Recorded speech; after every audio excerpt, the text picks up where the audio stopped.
حبايبي قطعته اهو زي ما قلت لكم. التقطيعه دي بترجع لكم انتوا، عايزين تقطعوها مكعبات قطعوه، عايزين تقطعوه زي ما انا ما مقطعاه كده، التقطيعه دي تخصكم انتوا يعني، كل واحد زي ما حابب. كمان في قطاعه كده اللي هي بتقطعه كده بيبقى مشرشر، زي حلوه مشرشر دي زي بتاع المحلات، انما انا بقطعه كده عادي اهو.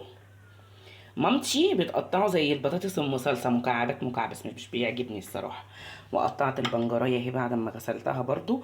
انا بصوا السنه اللي فاتت عملته على القناه، مسكت البنجر ده حطيته في الخلاط مع الملح والشطه اللي انا بحطهم عليه، بحيث اني اعمل زي عصير احمر كده، ودلقته على الليفت. فهي مش مستاهله يعني، انا هعمله كده وخلاص. فبس هجيب بقى البرطمان هحطه، وما بين كل طبقة لفت والتاني هرمي شريحتين 3 بنجر، وهحط الملح والشطة. الراجل بيقول لي لو مش عايزاه يعمل زي اسمها ايه يا ولاد، زي رغوة كده او ريم زي ما بنقول على الوش، حط له شوية زيت. فانا مش عارفة الموضوع ده. وبرده في ناس بتحط خل، يعني انا بكلمكم بما يرضي ربنا يعني، بس انا بأمانة الله يعني بعمله بملح وشطه وبيطلع زي العسل وبيبقى طعمه حلو. جربت مره وحطيت معلقه خل كان ميزز كده، ما عجبنيش الصراحه. بس حبايبي هو ده الفيديو بتاعنا خلاص، طريقه سهله محتوى نص نص بس هنعمل ايه، دينا بنشغل القناه كله على الله عشان خاطر طبعا محمد واحمد.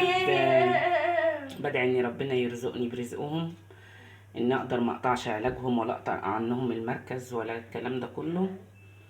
فان شاء الله ربنا كريم. فبس حبايبي هو ده كده، كان الفيديو كان بسيط. انا هعمله دلوقتي وهحطه في البطرمان، بفتح عليه بعد 3 4 ايام عادي بيكون استوى. هي طريقته سهله قوي يعني. شكرا لكم حبايبي، وشكرا لكل حد وقف معايا وكل حد ساعدني في ولادي من اول ما دخلت اليوتيوب لحد النهارده. كتر الف خيركم كلكم، وكلكم على راسي طبعا، كلكم اخواتي وكلكم حبايبي.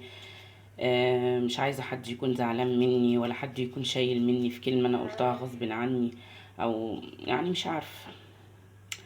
بس بقى هي هتقلب دراما ليه كده يلا حبايبي، سلام عليكم.